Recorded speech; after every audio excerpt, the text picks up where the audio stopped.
يا سلام. እሺ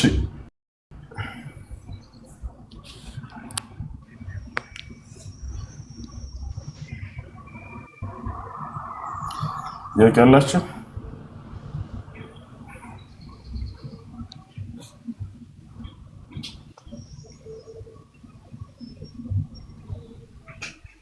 ጥያቄ አላችሁ ወይ?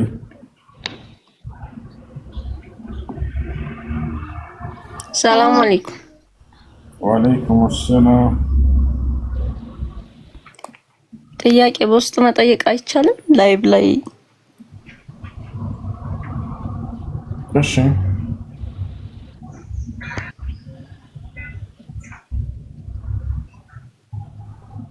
ጥያቄ አለ ይቀጥል።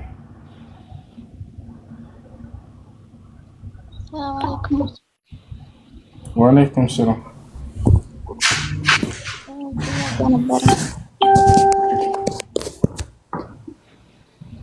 السلام عليكم ورحمة الله وبركاته.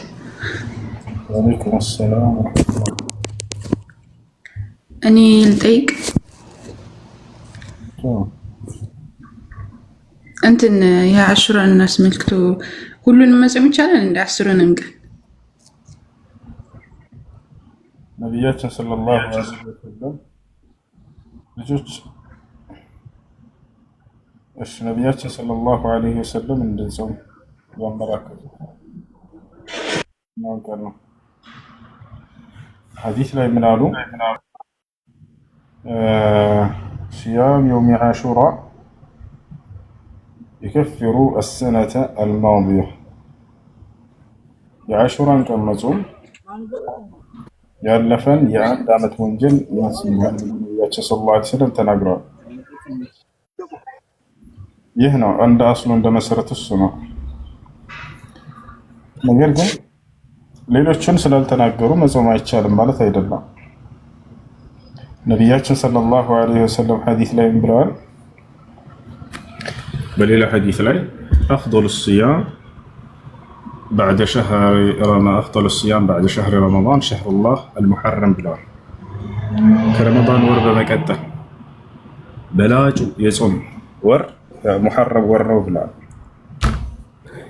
ሸህሩላህ አልሙሐረም ወደ አላህ ሱብሓነሁ ወተዓላ የተጠጋ የሆነ የወር አይነት ነው። የአላህ ወር ተብሎ ተገልጿል።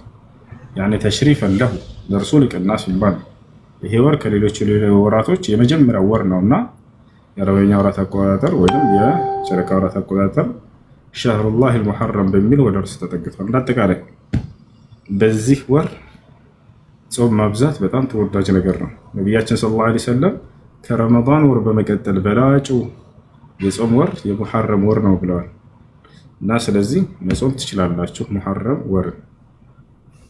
እሺ جزاك الله خير وبارك الله فيك.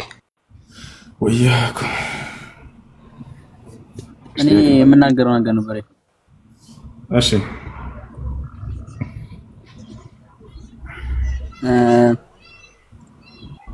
የሆኑ እንትን የሚያቀሩ ነበሩና ኡስታዝ ነበሩ ተፍሲር የሚያቀሩና ተፍሲር ይዛ ያዳመጥ እንዳለ ክርስቲያኖች በቃ እየገቡ ምናምን ነገር የማይወት የማይሳደቡት ሲደምያችን ምናምን ነገር በቃ የሌለ እንትን ይላሉና እነዛን እንስደባቸውኛ እንዳሰድቧቸው የሚያሰድበን ሰው ግዝጋ በሉት ቲክቶክን አጥፋና ሂድና እርሻን ድረስ በሉት። እንዴት ዳዕዋ መደረግና የዳዕዋ ከሄደን የማያውቁ ሰዎች ዳዕዋ ዓለም ላይ ይገባሉ። አላህና መልእክተኛውን ቁጭ ብለው ያሰድባሉ። የእነዚህ ሰዎች ከማስተማር ይልቅ ሄደው እዛ እርሻቸውን ቢቆፍሩ ይሻላቸዋል፣ ከብትና ቀንበራቸውን ተሸክመው። በቴክስት እኮ ነው የሚሳድቡት። መሐመድ ሊጥ ምናምን ሊጥ እንትን ብሎ ምናምን እያሉ በቃ ከስር ምናምን ሌላ ነገር ይሳደባሉ አይደል? ንገሩትና ለዚህ ሰው ምን ትሉታላችሁ? ኮሜንት ዝጋ በሉት፣ ወይ እየከፈተልህን ሰው ዝጋና ይስጥህ በሉት። በውስጥ ጻፍለት ኮሜንት ዘግቶ እንዲያስተምር እንጂ እንዳትሳደቡ እናንተ። እነሱ ተሳደቡ ብላችሁ ማንኛውም የእምነት ተከታይ ቢሳደቡ ሙስሊም ወርዶ አይሳደቡ። አላህ በቁርአን ላይ ወኢዛ ሰሚዑ ለግወ አዕረዱ ዐንሁ ወቃሉ ለና አዕማሉና ወለኩም አዕማሉኩም ሰላሙን ዐለይኩም ላ ነብተጊል ጃሂሊን ይላል። ስለ እርሱ ትክክለኛ ባሪያዎች ባህሪ ሲናገር ምን ይላል? ከንቱ ንግግርን በሰሙ ጊዜ ከዚያ ዞረው ይሄዳሉ አለ እንጂ እዛ አጸፋዊ መልስ እንዳትመላለሱ ሰዎች ወረዱ ብላችሁ እንዳትወርዱ፣ ሁሌ እንደ ንስር አሞራ ከፍ ብላችሁ ብረሩ። ቃሉ ሲናገር እሺ፣ ጥያቄ አለ? ይቀጥል።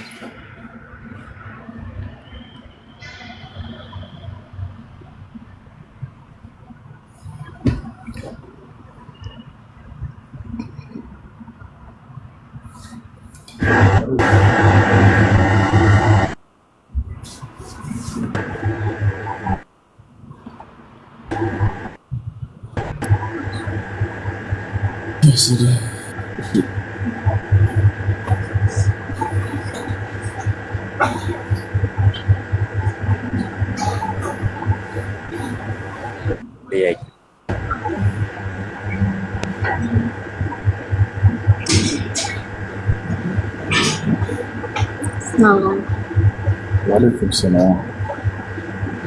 ጥያቄ ነበረኝ። የኢቲኤች ዲሊቨሪ ሽልማት መቀበል ይቻላል ወይስ ሐራም ነው? አይሰማም። የኢቲኤች ዲሊቨሪ ሽልማት መቀበል ይቻላል ወይስ ሐራም ነው? ሽልማቱ ምን አስመልክቶ ነው? ሽልማቱ ምን አስመልክቶ ነው? ምን ስላደረጋችሁ ከእናንተ የሚጠቀመው ምንድን ነው?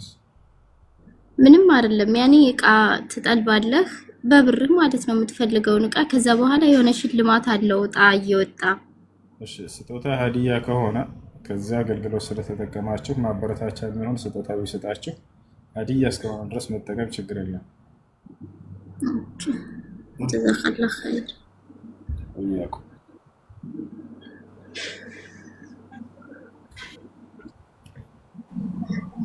ባል ሚስቱን እኔና አንቺ ታሁን በኋላ ታሁን ወደ ባልና ሚስት አይደለንም ታዲያ ኒካሁ ይወርዳል አይወርድም? እንዳታልፊ ባል ነው። ኒካ ለማውረድ አስቦበት ከሆነ ቃል የተናገረው ኒካሁ ወርዷል።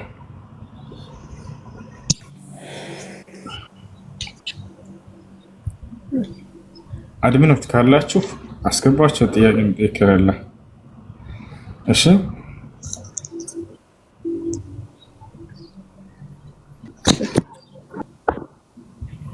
ጥያቄ አለ? ይቀጥል።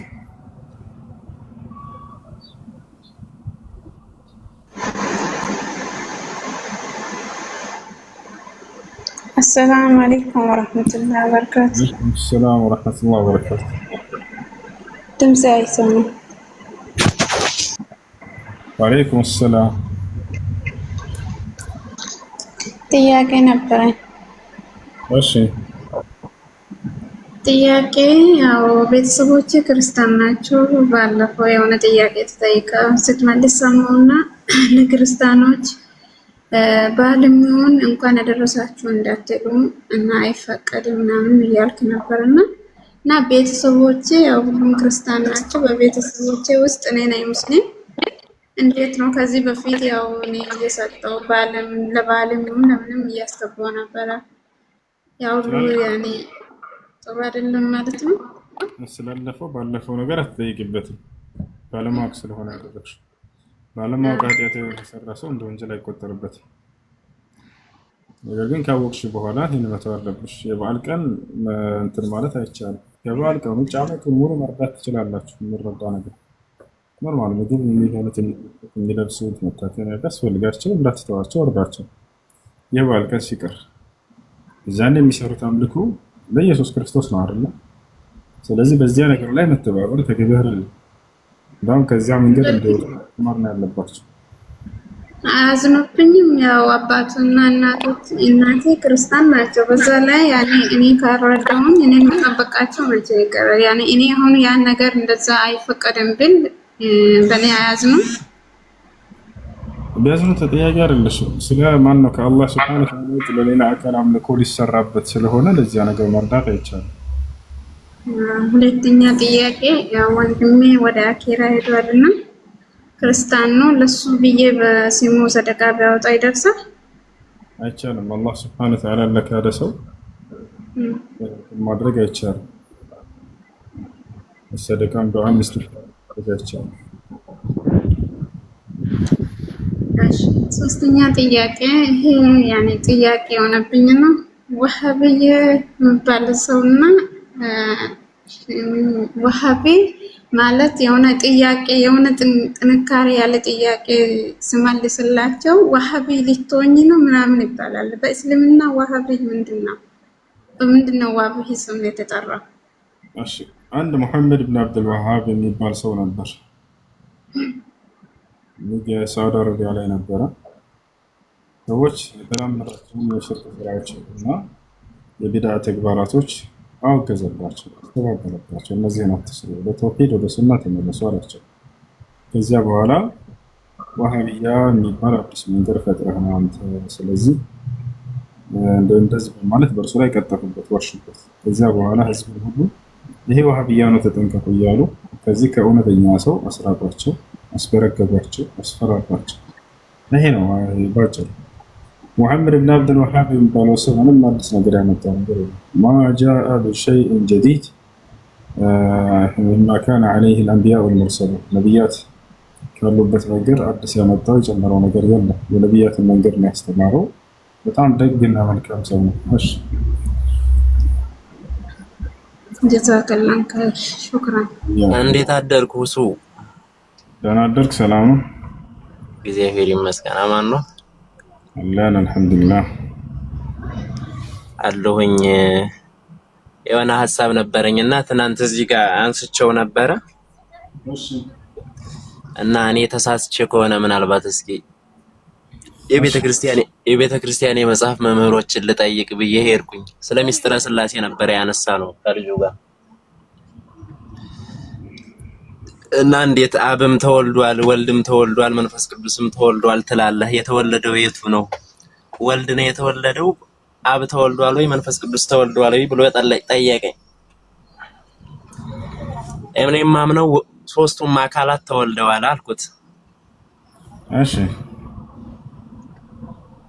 እና ስለዚህ አንዳንድ ሰዎች ተቹኝ። እንግዲህ ይሄ የራሴ እይታ ነው። ሚስጥረ ስላሴ ስለሚባለው ትምህርት በዚህ ልክ ነው እኔ ግንዛቤው ያለኝ አልኳቸውና በዚህ ዙሪያ ላይ አንተ ምን አይነት አመለካከት አለ ስለ ሚስጥረ ስላሴ? ስላሴ የሚባል የመጽሐፍ ቅዱስ ትምህርት አይደለም።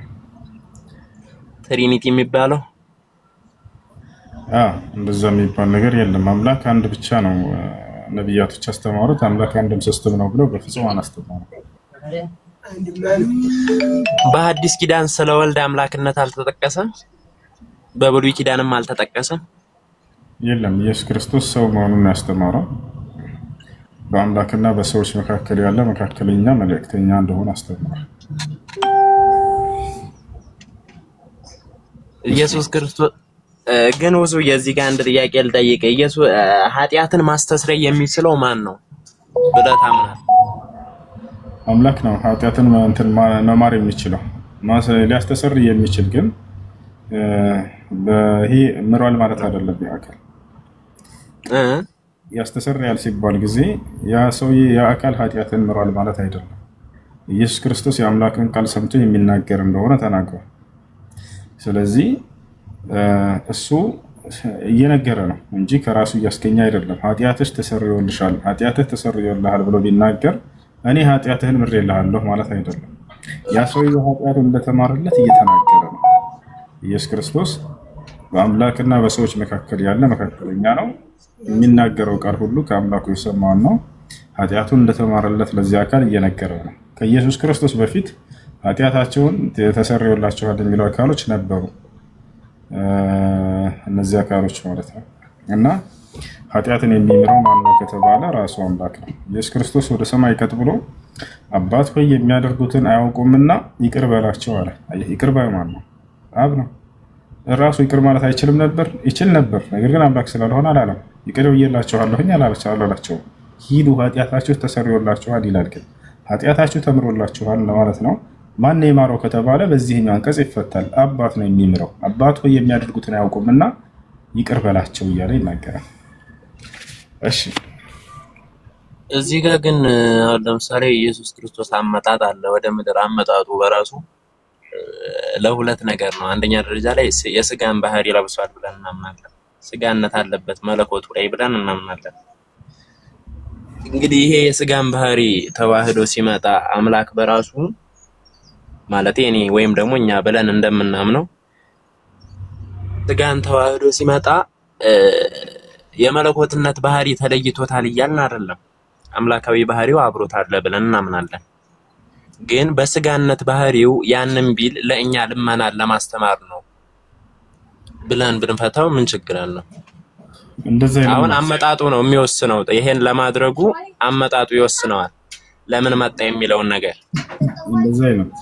ቃሉ ላይ እንደዚህ ነገር የለም። እሱ የእናንተ ግንዛቤ ነው። ይልቁንስ ቃሉ ላይ የተቀመጠው ቀደም እንዳልኩህ ነው። ኢየሱስ ክርስቶስ እኔ ኃጢአታቸውን ምሬላቸዋለሁ ያለበት አንድ ቦታ የለም።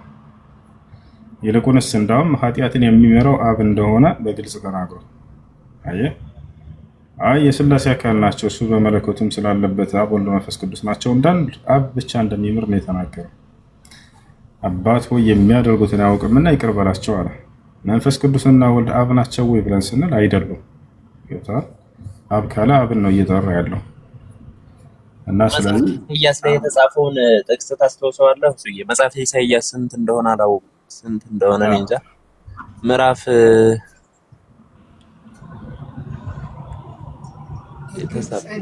ስለ ኢየሱስ ክርስቶስ ትንቢት የተጻፈ ነውና ምዕራፉ ጠፋብኝ። ኃያል መካሪ የዘላለም አባት ይሉኛል የሚል ነገር አለ። ምዕራፍ ስንት እንደሆነ አላውቅም። እሺ ኢሳይያስ 9:6 ያ ስለ ኢየሱስ ክርስቶስ አይደለም የሚናገረው። እንዴት? ሕፃን ተወልዶልናል፣ ወንድ ልጅም ተሰጥቶናል። አዎ ልክ። አለቅነትም በጫንቃው ላይ ተደርጓል ይላል። እሺ ስሙም ድንቅ መካር፣ ኃያል አምላክ፣ የዘላለም አባት ተብሎ ይጠራል ይላል። ኢየሱስ ክርስቶስ ድንቅ መካር ተብሎ የተጠራበት ቦታ አለ?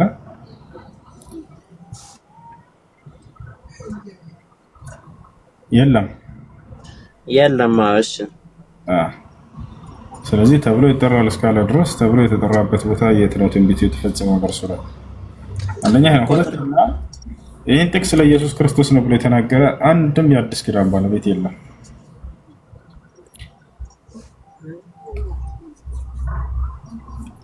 እሺ ይሄ ነው። እሺ ኮሜንት ላይ ሳንወለድ በፊት የጀነት የጀሃነም መሆናችን ተጽፏል ወይ ይላል። ተጽፏል ሲባል ምን ማለት ነው? አዎ ተጽፏል። ተጽፏል ሲባል ግን አላህ Subhanahu Wa Ta'ala የወደፊትን ያውቃል ያውቀው ከሚለው እንነሳለን። ያ ቀደር ነውና የተጻፈው ወደፊትን ያውቃል ያውቀው ያውቃል በደንብ አድርጎ። ስለዚህ የጻፈው እውቀቱን መሰረት በማድረግ የወደፊቱን የሚሆነውን ስለሚያውቅ እንጂ እንዲሆን አይደለም የጻፈው። ይሄ እንደዚህ ይሆንባችሁ ብሎ ጽፎ በነበር ራሱ ነበር ኃላፊነቱን የሚወስደው አላህ Subhanahu Wa Ta'ala ራሱ ጽፎብኝ ራሱ ሊቀጣኝ አይችልምና። አያችሁ አይደል? እንደዛ ካደረገ ኑሮ ነገው መልቂያማ መጠየቃችን ምንም ፋይዳ የለውም፣ ጥቅም የለውም ነበር። ራሱ ወስኖታል። ነገር ግን እንደዛ አይደለም። እንዲሆን ሳይሆን የጻፈው እንደሚሆን ስለሚያውቀው ነው። ታዲያ የሚሆነው ያ በማን ፈቃድ ነው ከተባለ በራሳችን ፈቃድ ነው። ለዚህም ነው ለመልካም ስራም ለጽድቅም ለኃጢአትም ምርጫውን ለራሳችን እንደሰጠን ይናገራል በቁርአን ላይ። فمن شاء فليؤمن ومن شاء فليكفر ይላል። ለምሳሌ የፈለገ ይመን የፈለገ ይካድ አለ። እንድክድ እንዳመን ጽፎብኝ ከሆነ እንደዚህ አይለኝም ነበር። ይሄን ምርጫ እየሰጠን ቀድሞ እንዲሆን ስላልጻፈብኝ ነው። ያታች አለ አይደል? የፈለገ ይመን የፈለገ ይካድ አለ። وهديناه النجدين ሁለት መንገዶችን አሳየሁት ለሰው ልጅ አለ። ጥሩ መንገድና መጥፎ መንገዶች إنا هديناه السبيل إما شاكرا وإما كفورا እኔ ሰው ልጅን ሁለት መንገድ አሳየሁት ወይ ማመስከር ወይንም የመካድ መንገዶችን አለ። ያ ማለት የመካድ መንገድ ይሄ ነውና ተጠንቅቀው እያለን ያሳየን። ይሄ ደግሞ የማመስከን የኔ መንገድ ነውና ይሄን ተከተል እያለን ያሳየን። በነብያት በኩል መጽሐፍ አወረደ፣ ሁሉን አሳየን። አያችሁ። ስለዚህ የነዚህ የኛ የሥራችን ውጤቶች ናቸው ጀነትና ጀሃነም። ለዚህስ ማስረጃ አለው የሥራችን ውጤቶች እንደሆኑ በቀደር እንዳልሆኑ ከተባለ አዎ በጣም በርካታ ቦታ ላይ አላህ በቁርአን ላይ ይናገራል። ለምሳሌ በቁርአን ላይ ምን ይላል? فذوقوا العذاب بما كنتم تكسبون ይላል። የጀሃነም ሰዎችን ስትሰሩ በነበራቸው ስራ ምክንያት የጀሃነምን እሳት ግቡና ቅመሱ ይባላሉ አለ። ያችሁ በሌላ ቦታ ላይ وللذين كفروا بربهم عذاب جهنم ይላል። ለነዛ ጌታቸውን አላህን ለካዱ ለነበሩት የጀሃነም ቅጣት አለላቸው ይላል። በመካዳቸው ምክንያት ነው። ያመኑት እስከተባለ وتلك الجنة التي أورثتموها بما كنتم تعملون ይችን ጀነትን ስትሰሩ በነበራችሁ ስራ እንድትወርሱ ተደረጋችሁ ይላል። አያችሁ አይደል? ስለዚህ የሥራቸው ውጤቶች ናቸው እነሱ። ያን ግን አላህ ቀድሞ ያውቀዋል ከተባለ አዎ ያውቀዋል ያ ማለት ነው። ዛሬ ገስት ላይ መጣን በራሳችን ነፃ ምርጫ ፈቃድ ነው የከፈትነውና የተገናኘ ነው። አዎ ነው ወይንስ አላህ ሂድና ክፈት ብሎኝ እንዲሁም እናንተ ደግሞ ሂዱና ሁሴን ጋር ገስት ሂዱና ተከታተሉ ብሎ አዛችሁ ነው? ላ አይደለም፣ በራሳችን ፈቃድ ነው። አያችሁ። ግን ይሄን ቀድሞ ያውቀዋል ወይ? ዛሬ እዚህ እንደምንሰበሰብ አዎ ያውቀዋል። ጽፎታል ወይ? አዎ ጽፎታል። እንደምንሰባሰብ ያታቻል የሚሆነውን ስለሚያውቅ ቀድሞ ጽፎታል። እንደሚሆን ጻፈው እንጂ እንዲሆን አይደለም የጻፈው። እንዲሆን አንተን ለኃጢአት አንተን ለጽድቅ ብሎ ማንንም ለይቶ አምላክ አላህ Subhanahu Wa Ta'ala ያዘጋጀው የለም። ነፃ ምርጫ ፈቃድ አድርጎ ነው የፈጠረን ማለት ነው። ይሄን ይመስላል። እሺ ኮሜንት ላይ ነፃ ምርጫ ፈቃድ ነፃ ምርጫ የለንም ማለት ክርስቲያን ስለሆን ካው እንደ ክርስትና የለህም። አስቀድሞ ተወስኗል ሁሉ ነገር። እሺ ጥያቄ ያለው ካለ አስገቡት። መግባት ይፈልግ ካለ አስገቡት።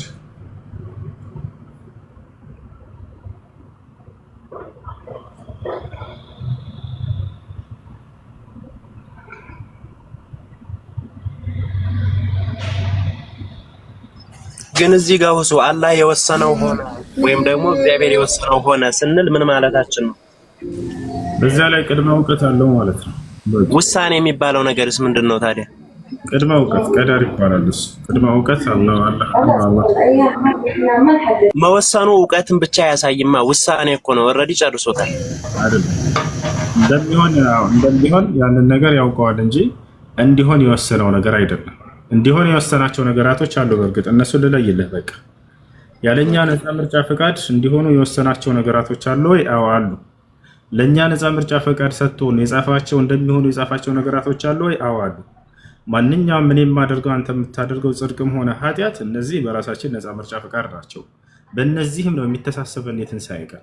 ገብቷችኋል አይደል? በእነዚህ ላይ ቀድሞ ወስኖበናል ወይ? አልወሰነም በስራዎቻችን ላይ። እሺ በእኛ ላይ እንዲሆኑ የወሰናቸው ነገራቶች አሉ ለእኛ ነፃ ምርጫ ፈቃድ ሳይሰጠን። በእነዚያ ላይ ደግሞ ይጠይቀናል ወይ? አይጠይቀንም። ለምን? ራሱ ወሰነው። ለምሳሌ ዲያቆን ተናንሳ አንተ ወንድ ልጅ ተደርገህ መፈጠርህ በአንተ ነፃ ምርጫ ፈቃድ ነው ወንድ ሆንከው ወይንስ ራሱ ቀድሞ ወስኖብህ? ራሱ ቀድሞ ወስኖብህ። አዎ በዚህ አትጠየቅም። አየህ በዚህ አትጠየቅም። አየህ ራሱ ቀድሞ በወሰነብኝ ነገር ላይ አምላክ አይጠይቀኝም። ሴት ልጅ እንድትሆን ሴት ልጅ የወሰነባት ራሱ አምላክ ነው አላህ። ነገ የትንሣኤ ቀን ለምን ወንድ ሆንክ ብሎ አይቀጣኝም። ለምን ሴት ሆንሽ ብሎ አይቀጣት። ቀይ ጥቁር ከለሮቻችን የተፈጠርንበት የራሱ ውሳኔ ነው። ይሄ ጥቁር ስለሆንኩኝ ነገ የቂያማ ቀን የትንሣኤ ቀን ለምን ጥቁር ሆንክ ለምን ቀይ አልሆንክም ብሎ አይቀጣኝ። አይችልም። ያን እናትና አባቶችን የመረጠልኝ ራሱ ሀገሬን የመረጠልኝ ራሱ በዚህ ዘመን እንድኖር የመረጠልኝ ራሱ ነው። በእነዚህ ነገራቶች በፍጹም አይጠይቀንም። ራሱ ቀድሞ በወሰናቸው ነገራቶች ለእኔ ምርጫ በሰጠኝ ነገራቶች ግን በእነዚያ ብቻ ነው የምትሐሰበኝ። ክርስቲያን መሆኔስ ይላል። ጥሩ ክርስቲያን መሆነ አምላክ አላህ Subhanahu Wa Ta'ala በዚህ ነገር ላይ ይጠይቀሃል። ለምን? እሱ የራስህ ምርጫ ነውና። እሺ ህፃን እያለ ሰውየው ቢሞት ምርጫው የዛኔ አያውቅም። የህፃን ልጅ እንበል በዚህ አይጠይቀዋል ወይ? አይጠይቅም። አይሻረ ህፃን ሆኖ የክርስቲያን ልጅ ቢሞት ነብያችን ሰለላሁ ዐለይሂ ወሰለም አጥፋሉል ሙሽሪኪን ሲባሉ አጥፋሉል ሙሽሪኮች የህፃናት ካዲያን ህፃናት ልጆች ይቀጣሉ ወይ ሲባሉ አይቀጡም ብሎ ተናግረዋል። ለምን? እነዚህ ልጆች ገና የሚመርጡበት ጊዜና ዘመን ላይ አይደሉም። ገና አይምሯቸው ጽድቅንና ኃጢአትን የሚለይበት እድሜ ላይ አልደረሱም። ኦኬ እሺ አሁን አንተ ባልከው መሰረት ለምሳሌ ያክል እኔ አንድ ኦርቶዶክስ አማኝ ነኝ፣ እምነቱን ተከታይ ነኝ። ሙስሊም የሌለበት ሀገር ኖርኩኝ እንበል። ሙስሊም የሌለበት ሀገር ነው የምኖረው። ስለ እስልምና ምንም አይነት ፍንጩም እውቀቱም የሚገኝበት ቦታ የለም። እውቀቱን የማገኝበት ቦታ የለም እንበል። ስለዚህ እኔ እድሜ ልኬ ሙሉ በሙሉ በኦርቶዶክስ እምነት ኖርኩኝ። ከዛም ደግሞ እኔ ሞትኩኝ። ስለዚህ ለኃጢአት ተጠያቂ ማን ሊሆን ነው? በአለማወቄ ምክንያት ከእሳት መዳን እችላለሁ? አንተ አትቀጣ። ነቢያችን ሰለላሁ ዐለይሂ ወሰለም ይህን ሐዲስ ላይ ሲናገሩ ምን አሉ? ወለዚ ነፍስ ሙሐመድን ቢየዲህ እነሁ ላ የስመዑ ቢ አሐድን ሚን ሃዚሂል ኡማ የሁድዩን አው ነስራንዩን ثم لم يؤمن بي وبالذي أرسلت به إلا كان من أصحاب النار አሉ። ምን አሉ ነቢያችን ሰለላሁ ዐለይሂ ወሰለም መሰለህ? ነፍሴ በእጅ በሆነችው በአምላኬ በአላህ ስም እምላለሁኝ አሉ፣ እኔ ከተላኩለት ትውልድ አንድም አይሁድ ወይንም ክርስቲያን የእኔን ነብይነት ሰምቶ የተላኩበትን የነብያት መንገድ እስልምናን ሰምቶ ያልተቀበለ የገሃነም እሳት ነው አሉ። ስለዚህ በዚህ ሐዲስ መሰረት የእኔን ነብይነት ሰምቶ አሉ የተላኩበትን የነብያት መንገድ እስላምን ሰምቶ አሉ። ስለዚህ የእርሳቸውን ነብይነት ካልሰማ አንድ ሰው የእርሳቸውን የነብያት መንገድ የሆነውን እስልምናን ካልሰማ አይቀጣም ማለት ነው። አይቀጣም። አያችሁ አይደል? ማጋራት ያስቀጣል ከተባለ ለምሳሌ ሽርክ የሚባለው ነገር ያስቀጣል ከተባለ ለሽርክ ምንም አይነት የሆነ ስርኤት የለም ወይም ደግሞ ወደፊትም ምንም አይነት ከእሳት ይወጣሉ የሚባል ተስፋ የለም ብለው ሙስሊሞች የሚያምኑ ከሆነ ከዛኛው ጥቅስ ጋር ትንሽ የመጣ እንትን የማለት የመጋጨት ባህሪ አይኖረውም። ካልደረሰው ደርሶት ከሆነ ነው እሱ ደርሶት ካጋራ ነው። ወጣል አይደል? ደርሶት ካጋራ ነው። ደርሶት ለምሳሌ ተዋት አጋራ ተብሎ ይሄ ሽርክ ነው የሚለው ደርሶት ሁጃ ቆሞበት ማስረጃ ደርሶት አይ እኔ አልቀበልም ብሎ አሸፈረኝ ብሎ እምቢ ያለን አምከል ነው አምላክ አላህ የሚቀጣው። አላህ በቁርአን ላይ ወማ ኩና ሙዐዚቢነ ሐታ ነብዐሰ ረሱላ ይላል። እኔ ነብይ መልእክተኛ ሳልክ የምቀጣ አይደለሁም ማለት ነው። አየህ ነብይ ደርሶት መልእክተኛ ደርሶት አይ እኔ አልቀበልም አሻፈረኝ ያለ ሰው ነው። ስለዚህ ሽርክ ወይም ማጋራት የሚባለውም ሽርክ መሆኑ ማጋራት መሆኑ ደርሶት ይሄ ሰውዬ አልቀበልም ያለ ሰው ከሆነ የሚቀጣው። ስለዚህ ብዙ በገጠር ደረጃ የሚኖሩ ሰዎች ይኖራሉ፣ ተረዳኝ። እነዛ ሰዎች ስለዚህ ወደፊት ተስፋ አላቸው ማለት ነው። ምንም ካልደረሳቸው የነብያት መንገድ አዎ አምላክ አላህ ፍትሃዊ የሆነ አምላክ ነው። ምንም ምድር በእርሱ በነብያት በኩል የላከው መልእክት ሳይደርሳቸው እንደ ጥፋተኛ ቁጥሩ የሚቀጣባቸው መንገድ የለም። ያ ነው ደንቆሮስ እያለ ነው ኮሜንት ላይ። ደንቆሮም እንደዚያው መስማት የማይችል መረዳት የማይችል አይምሮ ህመምተኛ የሆኑ ምንም የአምላክን ቃል በነብያት በኩል የመጣውን መረዳት የማይችሉ ከሆኑ እነዚህ ሰዎች ለምን በከተማ ውስጥ አይኖሩ? ለምን ህዝብ በሚኖርበት የእምነት ባለቤት የሚኖርበት መካከል አይኖሩ? መረዳት የማይችሉ ከሆነ አምላክ አላህ ሱብሓነሁ ወተዓላ ይቀጣቸው። እሺ ንጹህ አይምሮ ኑሯቸው ለአቅመ አዳም ለአቅመ ሔዋን ደርሰው የሚገነዘቡበት ንጹህ አይምሮ ኑሯቸው ደርሷቸው መልእክቱ አንቀበልም ካሉ ነው የሚቀጡት። አላህ በቁርአን ላይ ሩሱለን ሙበሽሪነ ወሙንዚሪነ ሊአላ የኩነ ሊናሲ ዐለላሂ ሑጀቱን በዕደ ሩሱል ወካነ አላሁ ዐዚዘን ሐኪማ ይላል። መልእክተኞችን አብሳሪዎችና አስጠንቃቂዎች አስፈራሪዎች አድርጌ ላኳቸው አለ። ነገ የትንሣኤ ቀን ሰዎች ከአምላክ ፊት መረጃ እንዳይኖራቸው የማለት መረጃ ይኖራቸዋል ካልደረሳቸው ማለት ነው። ያው አልመጣልንም ማለት ይችላሉ ትንሣኤ ቀን፣ ወይንም አልሰማህም አልደረሰኝም ማለት ይችላል ካልሰማ። ስለዚህ የሰማ አካል ንጹህ አይምሮ ኑሮት የተረዳ አካል ነው እንጂ የሚጠይቀው ዝም ብሎ ያልሰማና እንዲሁም ደንቆሮ የነበሩ ሰዎች ምንም መስማት ያልቻሉ እነዚህ የሚጠይቁበት መንገድ የለም። እሺ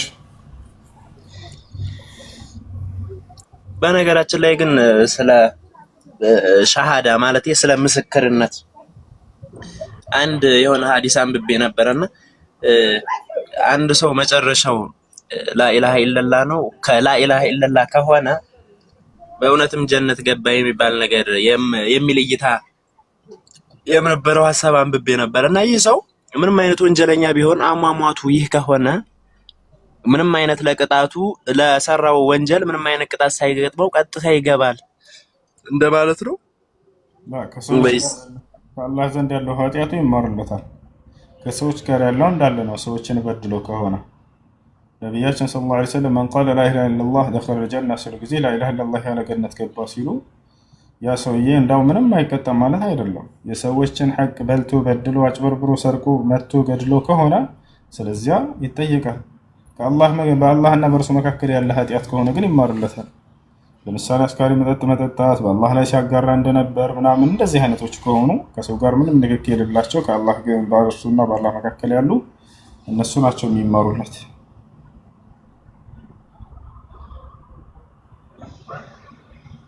እሺ ያቀለ ይቀጥል።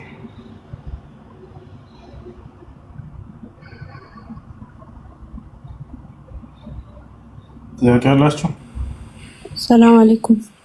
ወአለይኩም ሰላም ወራህመቱላሂ ወበረካቱ። እንዴት ነህ ወንድሜ? ሰላም ነው አልሐምዱሊላህ። ጥያቄ ነበረኝና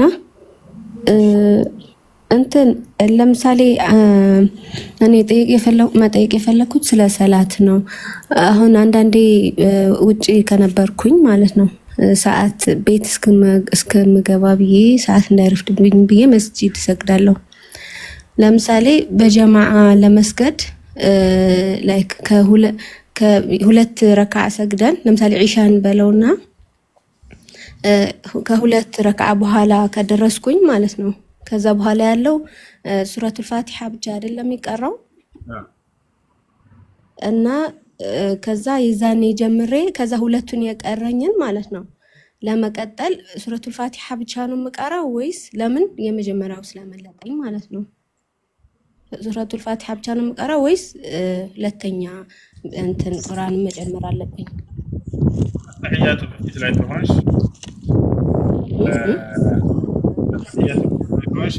ሱረቱል ፋቲሃን እና ሌላ ይሳሳለሁ። እሺ ከተህያቱ በፊት ከሆነ ከሁለተኛው የመጀመሪያዎቹ ሁለቱ ረካዓዎች ላይ ከሆንሽ ያለሽው ሱረቱል ፋቲሃን እና ሌላ ሱራ ትጨምሪያለሽ። ከተህያቱ በኋላ ያለው ላይ ከሆነ ደግሞ ፋቲሃን ብቻ ትቀሪያለሽ። ኦኬ ከተህያቱ በኋላ ከሆነ እንትን ያልኩት የመጀመሪያ ካመለጠኝ እሱን በፋቲሃ ብቻ ነው የምጨርሰው ማለት ነው። እሺ ሄድሽ አይደለ? ለመስቀል ከኢማሙ ጋር እንት ረካ ያገኘች ከኢማሙ ጋር ሁለት ረካ የመጨረሻው ማለት ነው። የዛኔ ሁለት ረካ ስትሰግጂ ጊዜ ፋቲሃን እና ከፋቲሃ በኋላ ሌላ ሱራ ትጨምሪያለሽ። ልክ ሲያሰላመት ጊዜ እሱ ተነስቶ አንቺ የዛኔ ፋቲሃን ብቻ ትቀሪያለሽ። እሺ ሹክራን። ሌላ ጥያቄ ደግሞ ለምሳሌ ዊትር መስገድ እንደ ግዴታ ነው እንደ የሚቆጠረው?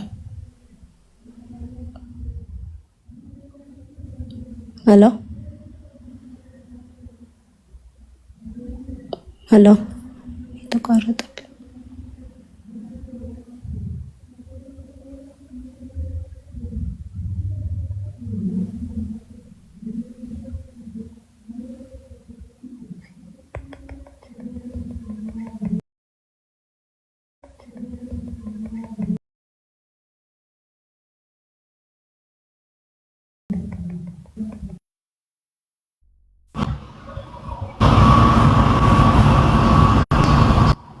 ሄሎ እሺ ሰማል ቀጥይ። እሺ ዊትር መስገድ እንደ ግዴታ ነው የሚቆጠረው ወይስ እንዴት ነው? ካልሰገድኩኝ ከኢሻ በኋላ እንዴት ነው የሚታየው? ግዴታ አይደለም ሱና ነው። እሺ አንድ ብቻ ከሰገድኩኝ በቂ ነው? ለምሳሌ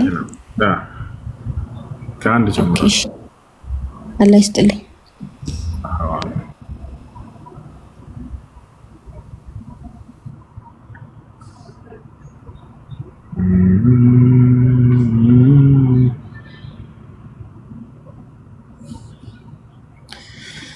ያ ሰላም ያ ሰላም።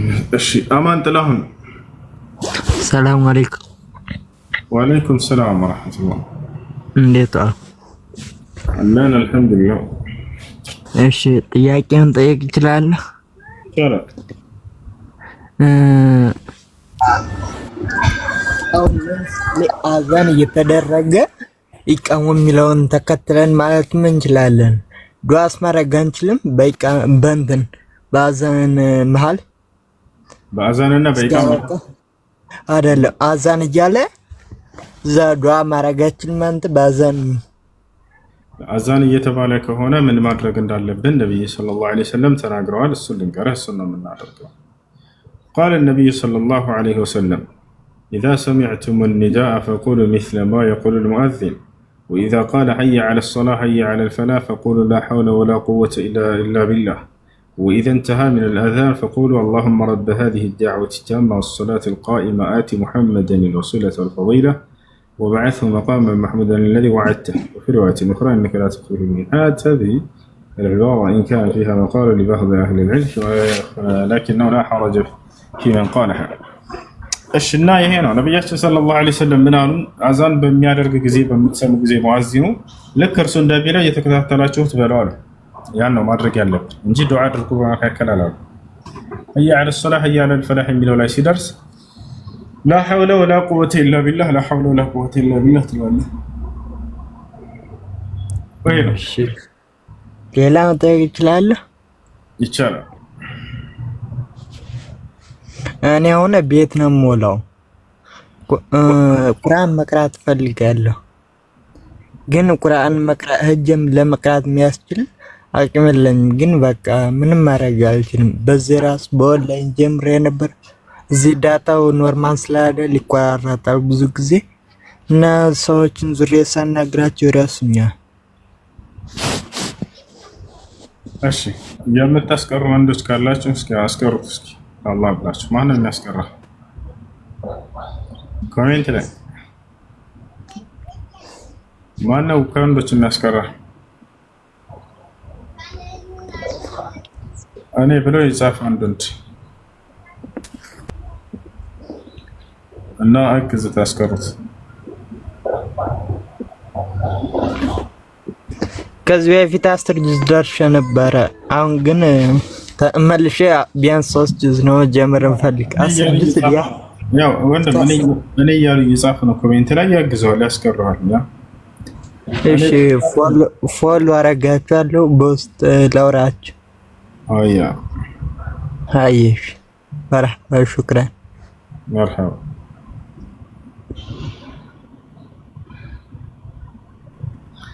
እሺ ወአለይኩም ሰላም ወራህመቱላሂ ወበረካቱሁ።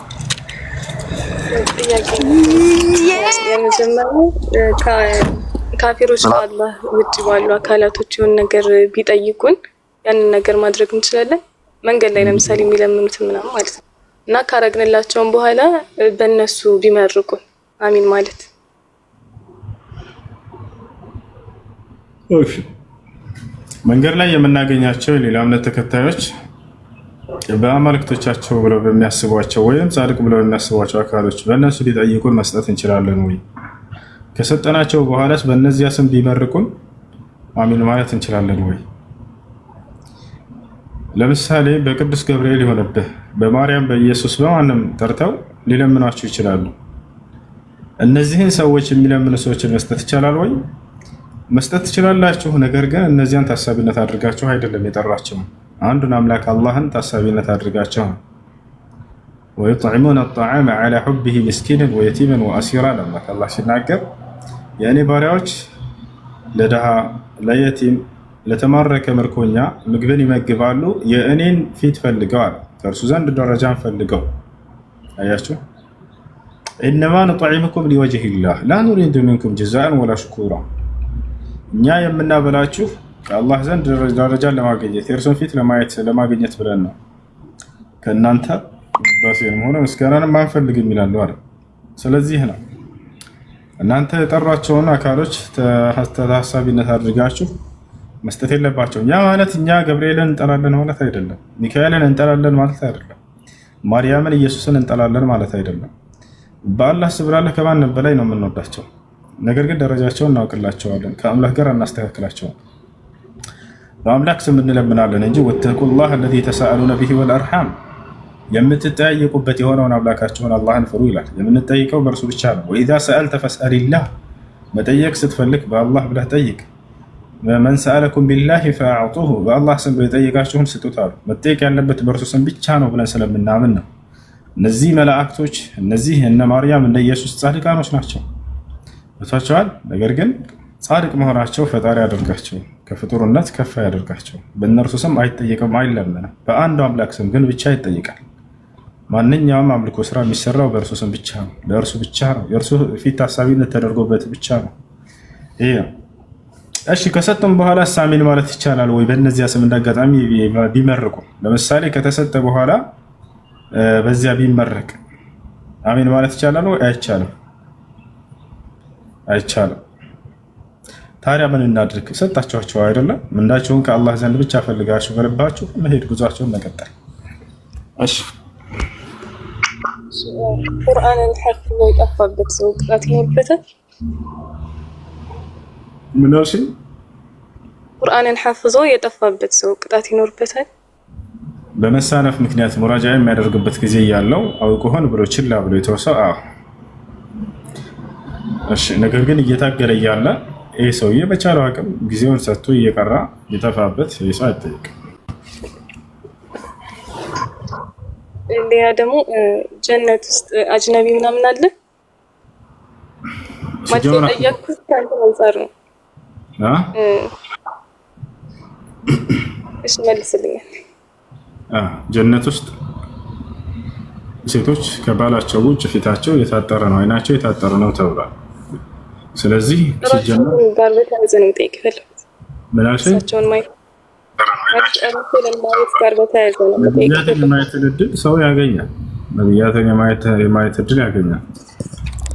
ያ ነቢያትና አምላክ አላህ ሱብሓነሁ ወተዓላ እናያለን። ግን ያ ማለት እንደፈለጉ የሆነ ቦታ ሄዶ መገናኘት ምናምን የሚባል አይደለም። እርሳቸው እነዚህ ነቢያቶችን ማየት ባለባቸው መንገድ አላህ ሱብሓነሁ ወተዓላ ያሳያቸዋል፣ አይከለክላቸውም። እሺ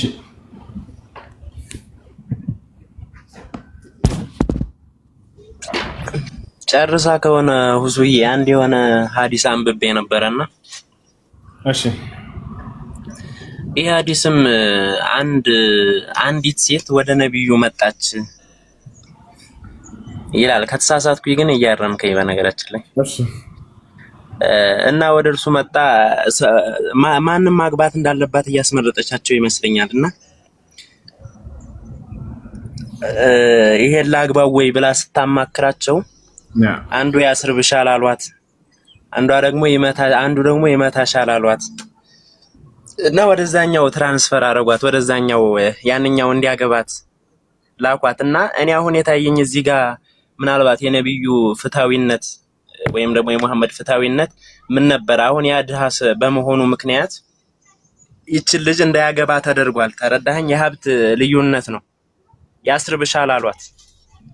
ይህ ሰውዬ ድሃ በመሆኑ ብቻ እሷን ማግባት እንዳልቻለ ተሰማኝና ይህ እይታ ከምን አንፃር ይታያል በእስልምና?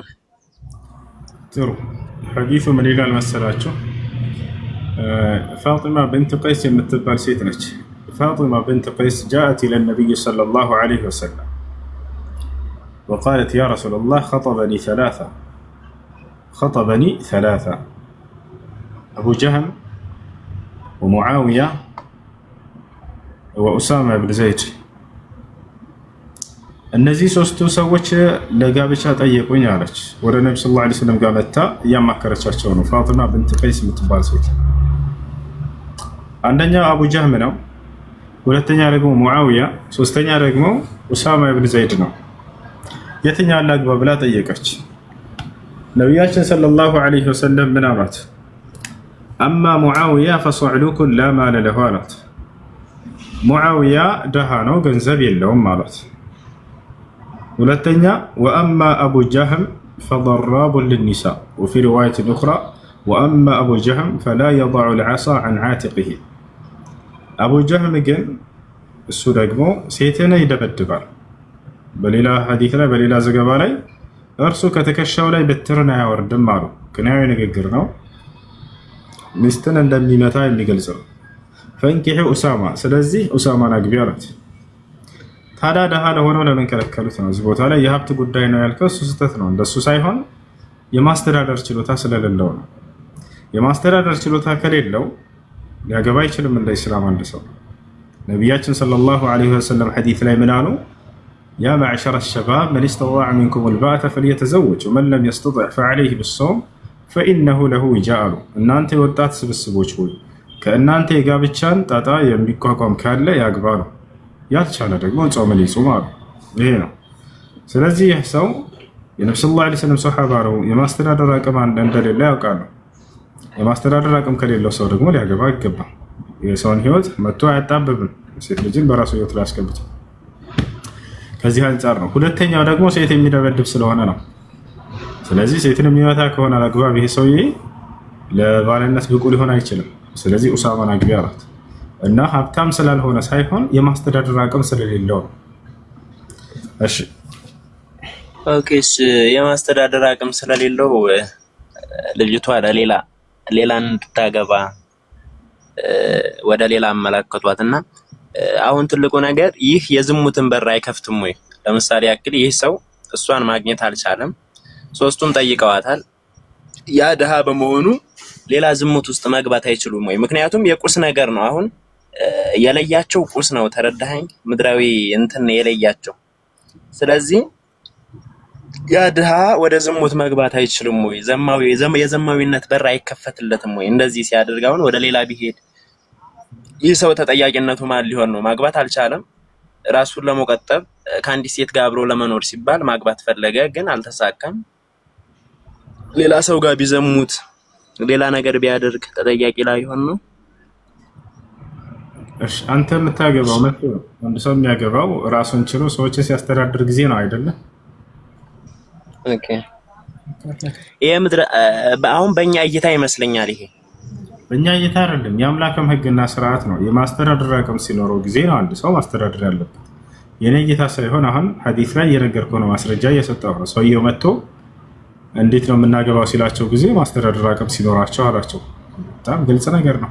ወደ ሃይማኖትም ራሱ ሳንወስደው አንድ ሰው መቼ ነው የሚያገባው ቢባል አሁን ምን ይዤ አገባለሁኝ ይላል። ማለት የሚያስተዳድርበት አቅም ከሌለው ሰውየው ሊያገባ አይችልም።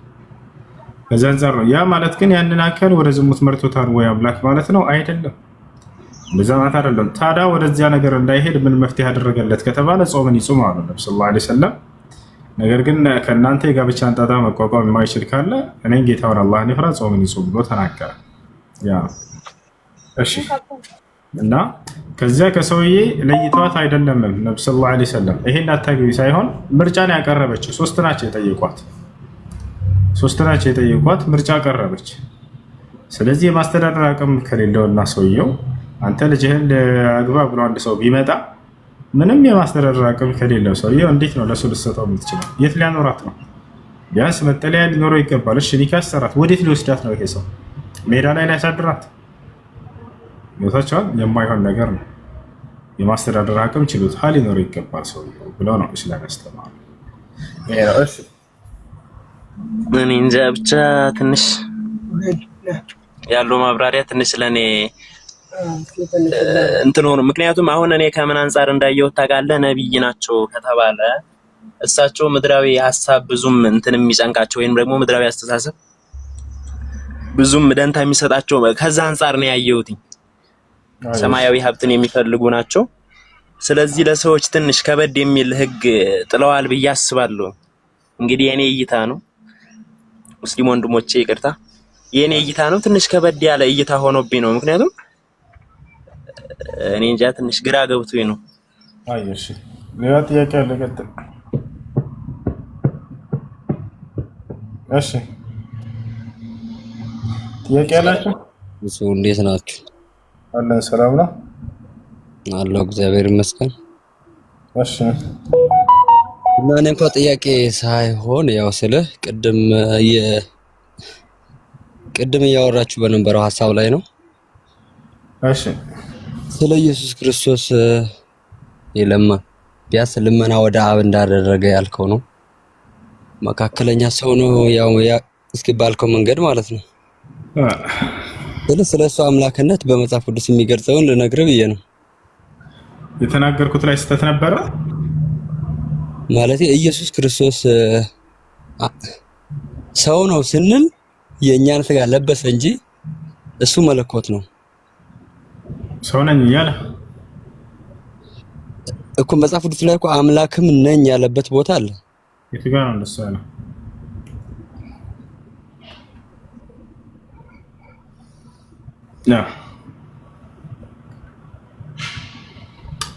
የቱ ጋር?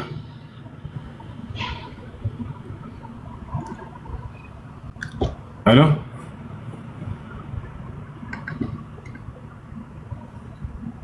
ሄሎ ሄሎ፣ ይሰማል? የቱ ጋር ነው እንደሱ ያለው?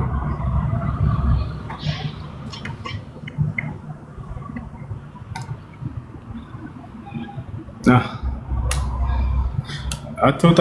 ይኸውልህ የቱ ጋር ነው እኔ አምላክ ነኝ ያለው ኢየሱስ ክርስቶስ?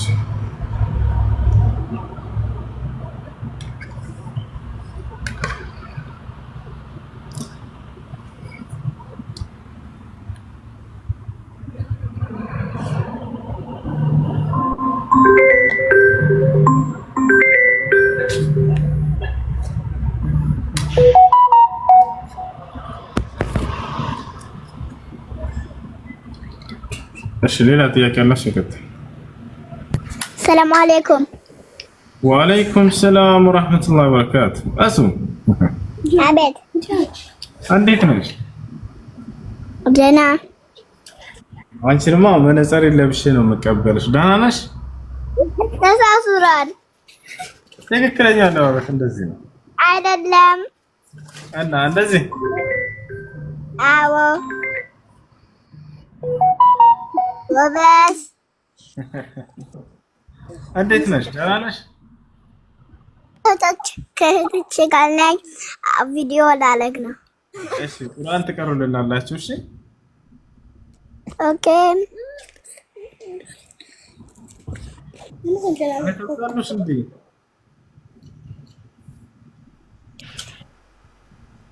ራሱ በራሱ ማሻአላህ።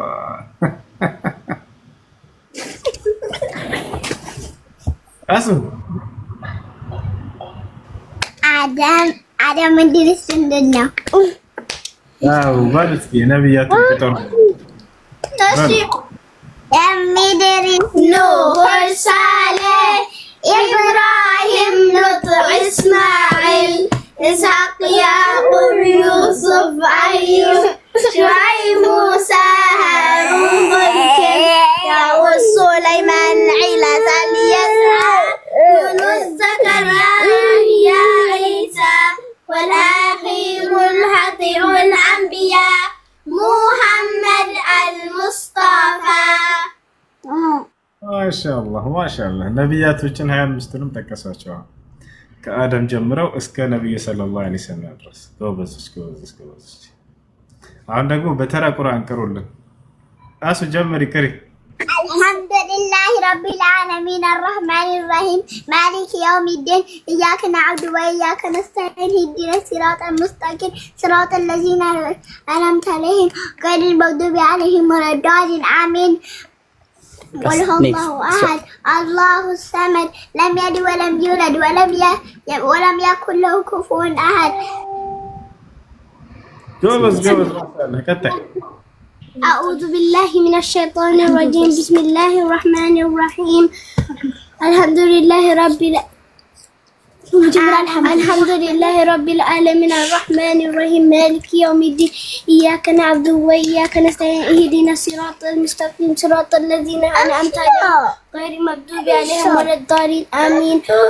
أعوذ بالله من الشيطان الرجيم بسم الله الرحمن الرحيم والفجر وليالي العشر والشفع والوتر والليل إذا يسر هل في ذلك قسم لذي هجر ألم ترى كيف فعل ربك بآل إرم ذات العماد التي لم يخلق مثلها في البلاد فأكثروها فيها الفساد فصب عليهم صوت عذاب إن ربك لبالمرصاد وإن للآخرة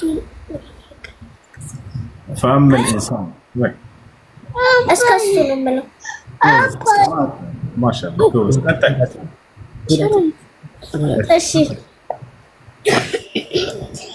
أعوذ بالله من الشيطان الرجيم بسم الله الرحمن الرحيم الحمد لله رب العالمين الرحمن الرحيم مالك يوم الدين إياك نعبد وإياك نستعين اهدنا الصراط المستقيم صراط الذين أنعمت عليهم غير المغضوب عليهم ولا الضالين آمين.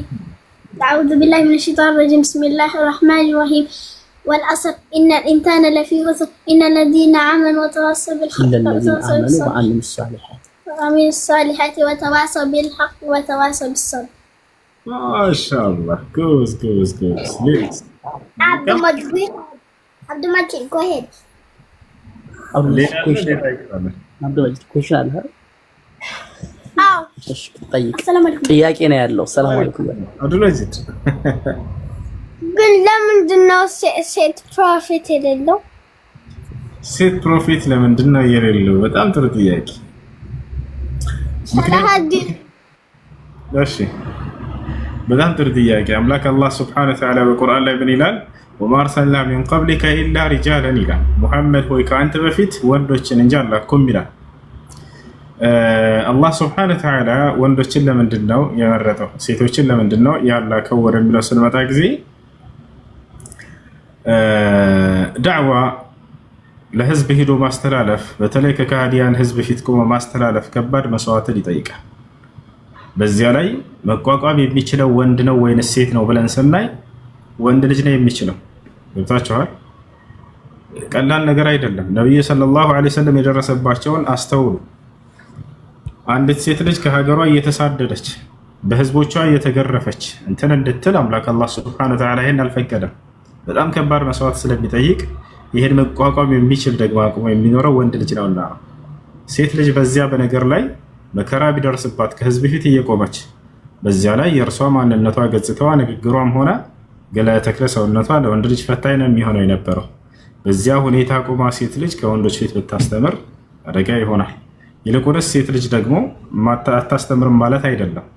ከወንዶች በላይ የሰሩ ታላላቅ ሴቶች እንዳሉም ኢስላም ያስተምራል፣ ይገልጽልናል። ለምሳሌ እነ መርየም ዓለይሃ ሰላም ልክ እንደ ዓኢሻ ማንም ወንድ የማያስተላልፈውን በርካታ ሐዲስ ለትውልድ አስተላልፋለች፣ ያስተምራለች። አያችሁ አይደል? እና ሴት ልጅ ታስተምራለች። ሴት ልጅ የምታስተምረው በመስፈርት ነው። መስፈርቱ ምንድነው? ከወንዶች ፊት ሳትገላለጥ፣ ልክ እንዲሁ ደግሞ ውበቷን ለወንዶች ሳታሳይ በዚህ ሁኔታ ነው ማለት ነው። እሺ። እና ያንን ኃላፊነትና መቋቋም የሚችለው ወንድ ልጅ ስለነበር ነው። ቅድም እንዳልኳችሁ ነቢያቶች ላይ የደረሰው ግፍና መከራ ያ ነገር ላይ በሴቶች ላይ ቢደርስ ከባድ ነበር የሚሆነው ከዚህ አንፃር። እሺ ቴንኪዩ ስለነገርከኝ። እሺ ቴንኪዩ ስለሰማኝ። እሺ እኔ ደግሞ አሁን ቁርአን ልቀራላችሁ ነው። ታዳምጣላችሁ? አሁን አዎ አንድ ሱራ ነው። አንድ የሆነ ነገር እንበል። ምን አልሽ? አንድ የሆነ ነገር እንበል። በሉ እሺ በሉ፣ ደስ ይለኛል። ኡስታዝ ሁሱ እንወድሃለን። እኔ እወዳቸዋለሁ። እሺ እሺ እሺ፣ ቻው ቻው ቻው። አይ እሺ ቻው።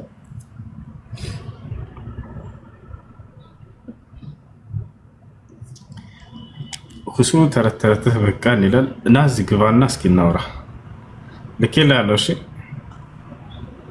ተረተረት ምን እንደሆነ እናስተምራለን። ሰላም አለይኩም ኡስታዝ።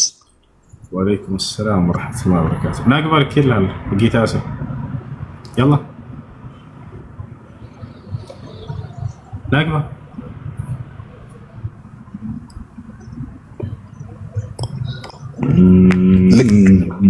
ልቀጥል ጥያቄን ኡስታዝ? بسم الله الرحمن الرحيم تبارك الذي بيده الملك وهو على كل شيء قدير الذي خلق الموت والحياة ليبلوكم أيكم أحسن عملا وهو العزيز الغفور الذي خلق 7 سماوات طباقا ما ترى في خلق الرحمن من تفاوت فارجع البصر هل ترى من فطور ثم ارجع البصر كرتين ينقلب إليك البصر خاسئا وهو حسير ولقد زينا السماء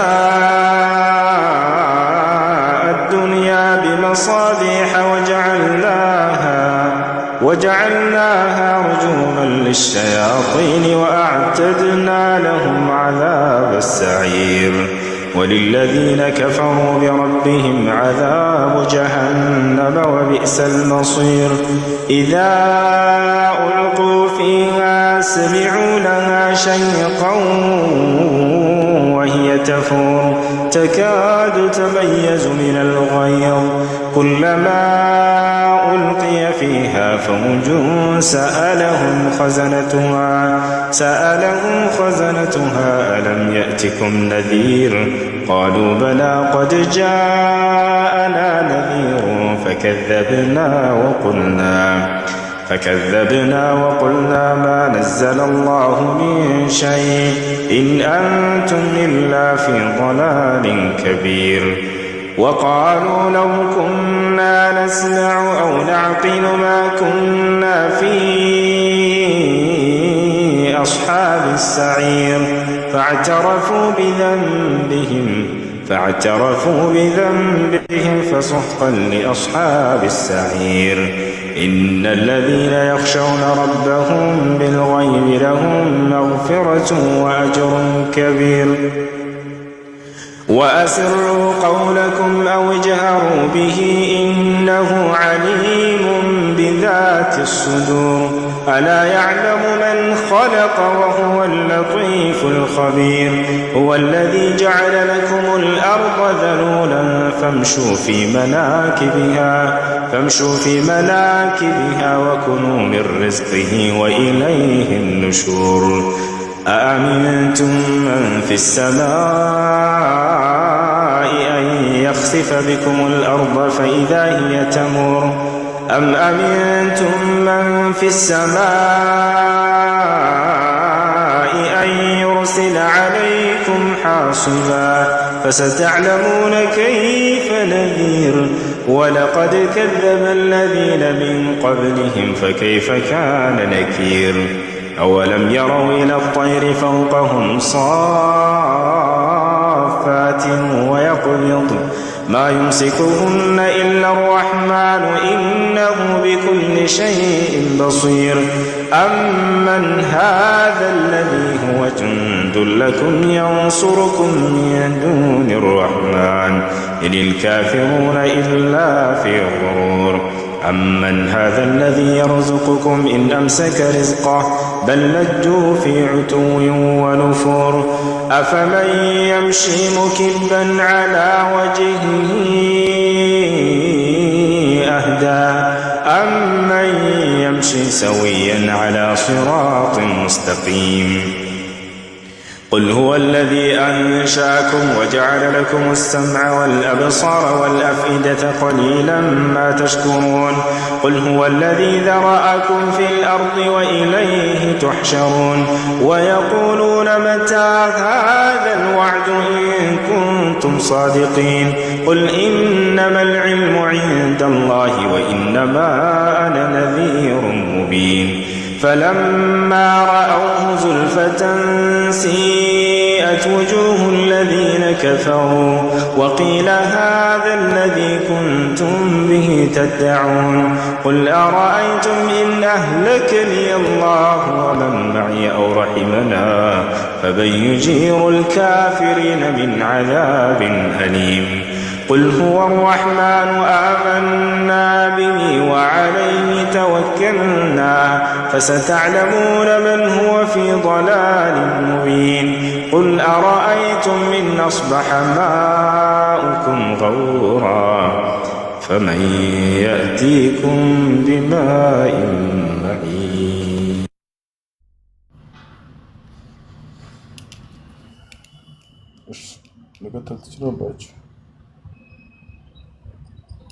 أستاذ تقدر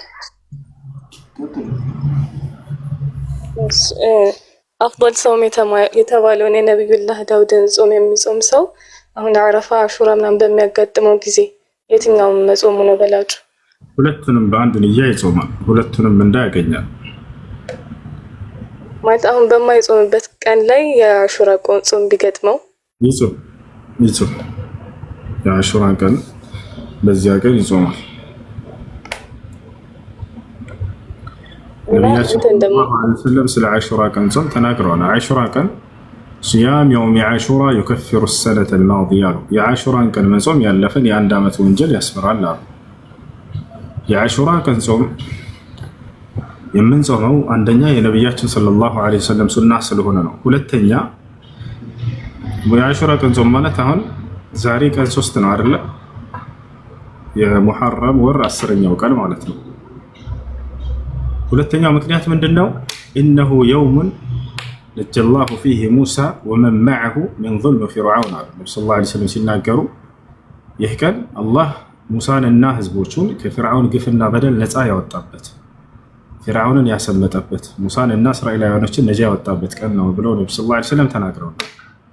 ኢነሁ የውሙን ነጀላሁ ፊሂ ሙሳ ወመን መዐሁ ሚን ዙልሚ ፊርዓውን እና ይሄን ቀን የጾመ ሰው ያለፈ 1 ዓመት ወንጀል ይማርለታል ብለው ነብዩ ሰለላሁ ዐለይሂ ወሰለም። መቼ ነው የምትሉ? አሁን ዛሬ 3 ነው 10 ላይ ማለት ነው።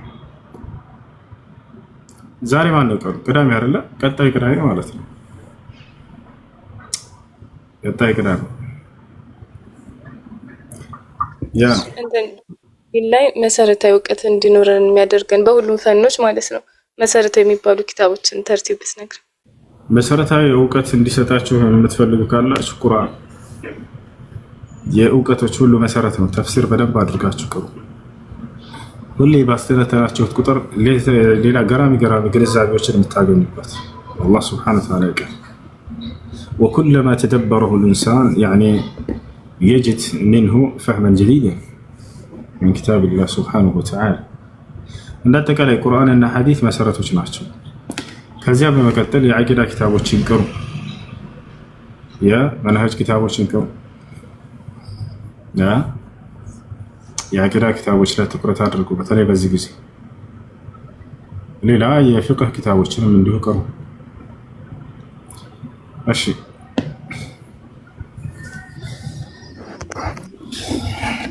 دي كان لقيت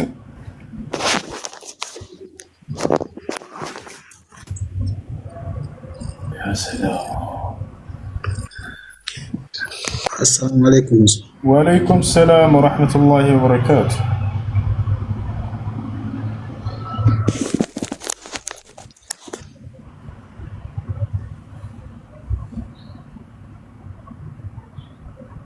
ሰላም ነው? አልሐምዱሊላህ።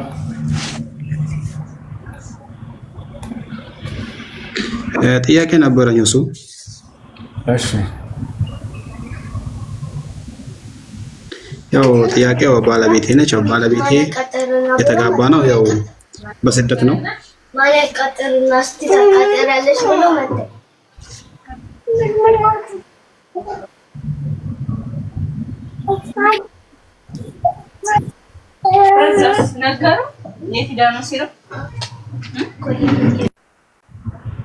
አይሰማም?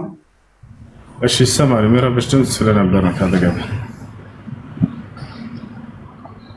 የተጋባ ነው፣ ስደት ነበረ። ያው ስደት ላይ ያው አንዳንድ ነገር ስለሚገጥም እኔ ማልፈልገውን ቦታ አትሂጂ፣ የምትፈልገውን ነገር ጠይቅኝ ብዬ በቃ ራሴን በቃ በራሴ መስመርት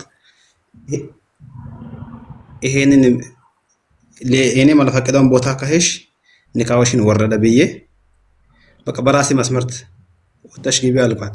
እሷ ደግሞ እሺ ብላ ዝም ብላ በቃ እኔ የማልፈልገውን ቦታ ትሄዳለች። እሺ አንድ ባል ሚስቱን እዚህ ቦታ አትሂጂ፣ እዚህ ቦታ ከሄድሽ ፈትቼሻለሁ ካለ አውቃውን ብላ እዛ ቦታ ከሄድሽ ንካሁ ይወርዳል። ከአንድም ሁለቱም ብያታለሁ፣ እስከ 3ም ብያታለሁ። እዚህ እኔ የማልፈልገውን ቦታ ከሄድሽ የምትፈልገውን ነገር ጠይቂ ብዬ ሰውም ሰጣዋት። የምትፈልገውን ነገር የሚያቀርብላት ሰው አደረኩላት። ግን ከዚህ በኋላ ይሄን ነገር ቢሰማብሽ አለቀልሽ አልኳት። አለቀልሽ ነው ወይንስ ኒካሽን አውርጄልሻለሁ? ኒካሽን ወረደ በቃ ኒካሽን አውርጃለሁኝ እዚህ ቦታ ከሄድሽ ብሎ ባል ያን ቦታ እሷ ረስታ ሳይሆን እያወቀች ሆን ብላ ካደረገችው በራሷ ጊዜ ኒካህ እንዲወርድ አድርገዋለች።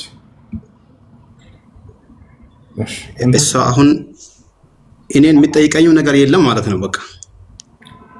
አዎ እንደዚህ አንተ መስፈርት አስቀምጠህ በዚያ ነገር ላይ እሷ እያወቀች ሆን ብላ ካደረገችው ኒካህ ወርዷል። ኒካህ ወርዷል። ሄዳለች እሷ ከአንድም ሁለትም ሄዳለች። ያው እኔ ደግሞ ማልፈልገውን ቤት አትሂጂ፣ የምትፈልገሽን ነገር ጠይቀኝ፣ የፈለገሽን ነገር ጠይቀኝ አልኳት። እሷ ደግሞ ዝም ብላ ተደብቃት ሄዳለች። እንደምትሄድ ደግሞ በቃ በብዙም ሰው አጣራለሁ። በቃ ያው ብዙ መረጃም ስላለኝ ሲጠይቃትም ሄጃለሁ አለች። ለምሽ ብዬም ሲጠይቃት ያው ከዛ በኋላ አሁን ያው ዝም ብዬ ስራዬን እየሰራሁ ነው። ለማንኛውም ባሎች እንዲህ አይነት መስፈርት ለምን ታስቀምጣላችሁ? ምከራት፣ ምከር አድርገህ ምከራት። ከሆነ እሷ እንዳማትሰማ ከሆነ ለቤተሰብ አስመክራት። እልህ ውስጥ አትግቡ ሴቶች ጋር። ሴቶች እልህ በቃ በላህ አትችሏቸው። ሴቶችን ያው የምትሄደው መንገዱ ትክክለኛ አይደለም። አንተ እዛ ብትሄደው ነገር ያው ለአንተ ለህይወት ስጋት የሚሆን ነገር ነው። በቃ ያው የምትሄደው ነገሮች ስላወቁት ነው ይሄን አትያልኳት እኮ ሊሆን ይችላል። ግን አንተ ያንን በኒካህ በማስፈራራት ሳይሆን አንተ እሷን በፍቅር ብትይዛት የፈለገ መጥፎ ቦታ ይሆን ሚስት ባሏን ትሰማለች። ግን የፍቅር ንግግር አሁን እንደምሰማህ ከሆነ አለቀልሽ እንዲህ ሆነልሽ ምናምን ቃልቃት በቃ خلاص አንተ ናትላት።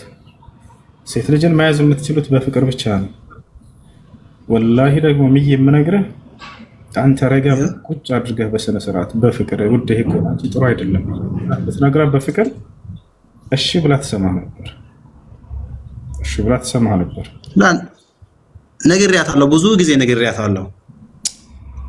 ብዙ ጊዜ ነግሬያታለሁ። አነጋገር ሁኔታ ይወስናል። ነብያችን ሰለላሁ ዐለይሂ ወሰለም ምን አሉ መሰላችሁ? ሴት ልጅ እንዴት ብለው እንደገለጿት ሴት ልጅን አላህ ሱብሓነሁ ወተዓላ ከአደም የግራ ጎን ነው የፈጠራት።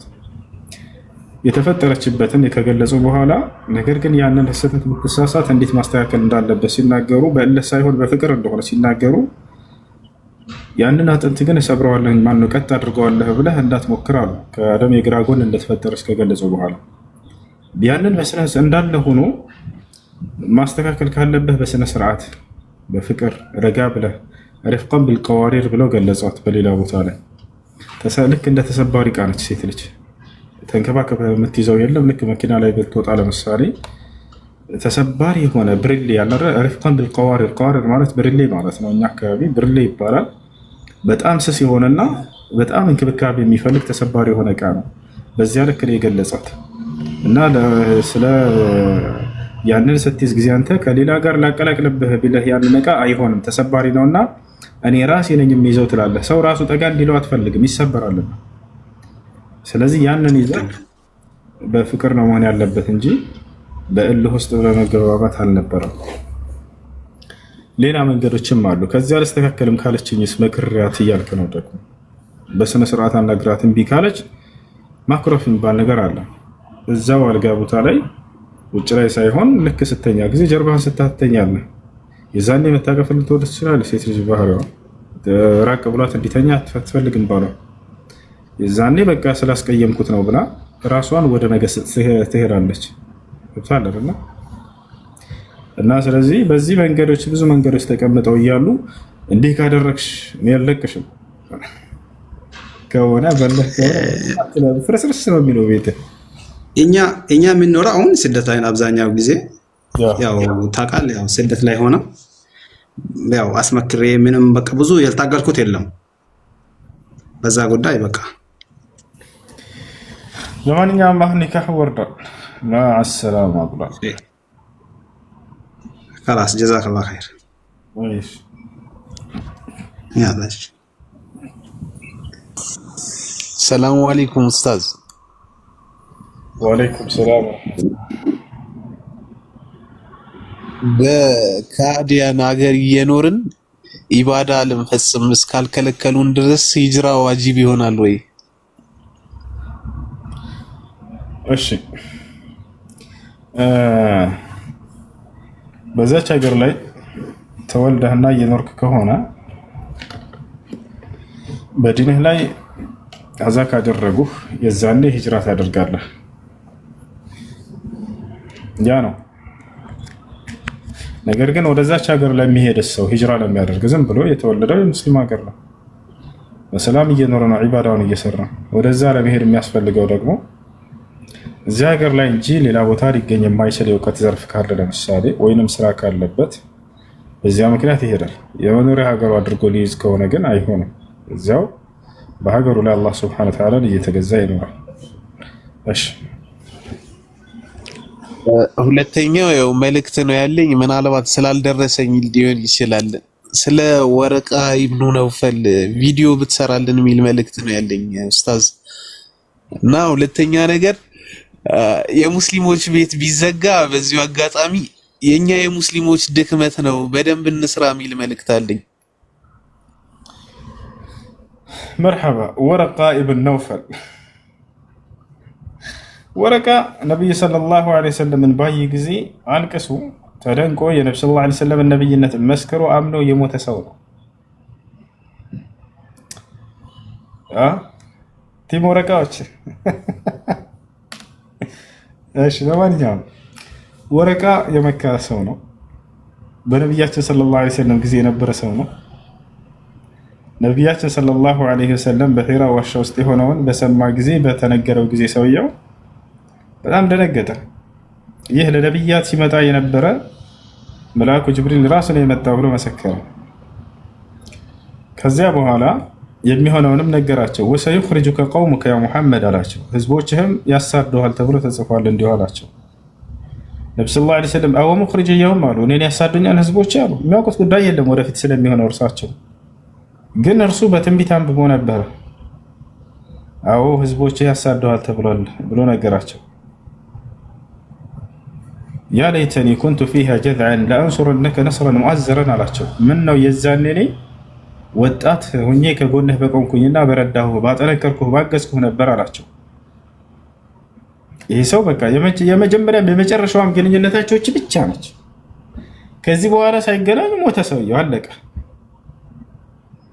ከዚያ ቁርአንም ሆነ ሁሉንም የሚያስጣፈው እሱ ነው ይላሉ ቅዱሳኖች። ለምን ወረቃ ጋር ተገናኝተዋል።